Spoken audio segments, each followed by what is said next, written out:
Ya para finalizar esta microserie respecto de la globalización que facilita el estudio para la prueba de transición y también para los exámenes libres, quiero referirme a dos elementos centrales o dos grandes elementos. Por una parte, la discusión entre países desarrollados y países no desarrollados, por llamarlo de alguna manera, y otros elementos que son parte de la discusión o conceptos que son parte de la discusión dentro de la globalización. Las diferencias fundamentales que se establecen dentro de la prueba de transición sobre países desarrollados y países en desarrollo es más o menos la siguiente. Está centrada en respecto al concepto de pobreza y el concepto de desigualdad económica, que son dos cosas diferentes. Por una parte, la pobreza va a ser considerada no solamente la ausencia o la carencia de dinero al interior de una familia, sino más bien una situación en la que se va a encontrar una persona o un grupo de personas en relación a las oportunidades que va a tener para desarrollar con con mejores opciones su vida, es decir, cuán cerca o cuán lejos están las personas o las familias de las oportunidades. Por tanto, no lo vamos a medir solo en dinero, sino que lo vamos a medir de manera multidimensional, es decir, en muchas esferas o ámbitos de la vida, ámbitos como la salud, ámbitos como la educación, lo financiero, para hablar de los tres elementos que toma el índice de desarrollo humano, pero también otros elementos como la educación, como decía, la salud, el hábitat, es decir, la vivienda, la cultura, el empleo, elementos que son centrales a la hora de medir el bienestar de las personas.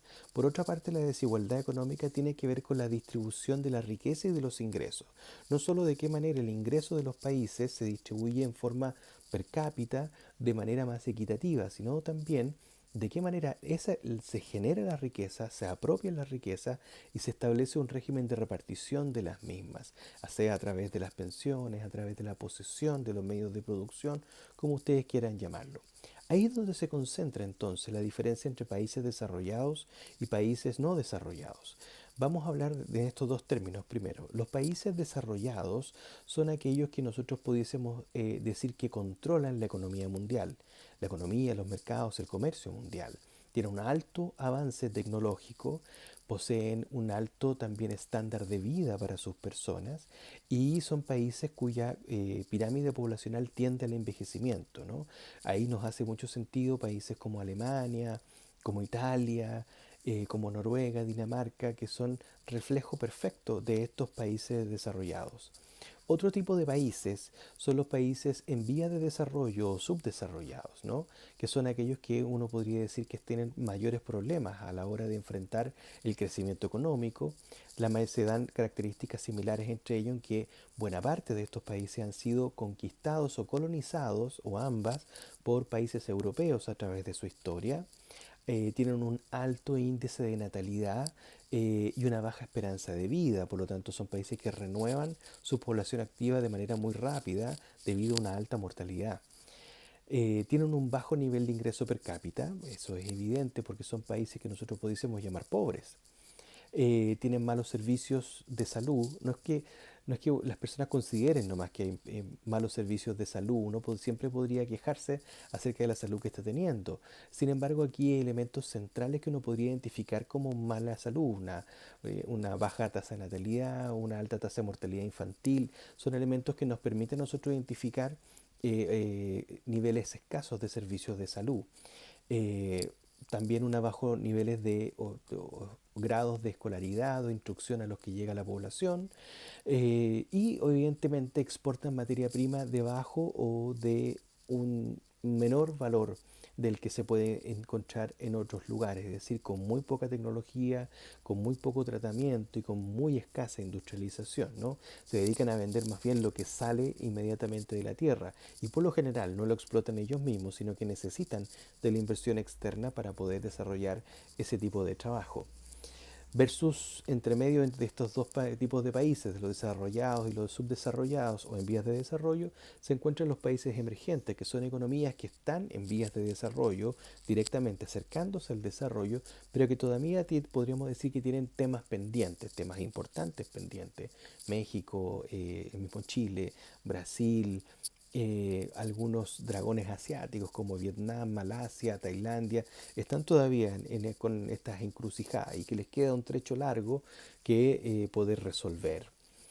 Esto nos lleva a un último punto que tiene que ver con la vieja pregunta que nos hacemos. Bueno, ¿podrán las ciudades hacerse cargo de todos nosotros con todo esto que vivimos, con la globalización económica ahora incluida? ¿Podrán las ciudades comportarse mejor que el campo, que la ruralidad para poder resolver estos problemas? Lo que está indicando Naciones Unidas hoy es que efectivamente las ciudades, con todos los problemas que tienen mayores oportunidades a través de los servicios. Ese es el diferencial, que el espacio rural para hacerse cargo de la mejor calidad de vida de las personas. Eh, la casi inexistencia de los servicios entonces va a ser la diferencia entre vivir bien y vivir mal. Países que tienen una mayor capacidad de insertarse en el mundo, es decir, mejor globalizados en términos de calidad de esa proposición, versus países que son más rurales y que tienen una peor posibilidad de insertarse en el mundo globalizado. Algunos elementos que quedaron dando vuelta y que creo que son importantes identificarlo, me refiero a la interconectividad global y la transmisión de patrones culturales. Aquí lo que se tiende es a la homogeneización de las modas, de las culturas, del consumo, si se quiere, ¿no? Hoy es más fácil consumir los mismos o casi los mismos productos que puede consumir una persona en África, en Europa, en Estados Unidos o en países cercanos, ¿no? La globalización trae esa posibilidad y al mismo tiempo esa tortura, porque efectivamente genera dilemas culturales en la identidad local. Las identidades de los países y de las culturas locales se ven alteradas y a veces casi mancilladas por completo a causa de los fenómenos homogeneizantes de la globalización. Otro elemento interesante es el multiculturalismo, ¿no? En tiempos en que tenemos que compartir necesariamente con el mundo debido a la conexión o debido a la interacción que vamos a tener con ellos, el multiculturalismo, vale decir, la coexistencia de distintas o varias culturas al interior de un mismo espacio territorial y o nacional, se convierte finalmente en nuestro día a día y es algo a lo que tenemos que no solamente acostumbrarnos, sino que también aprender a vivir con armonía a través de este elemento.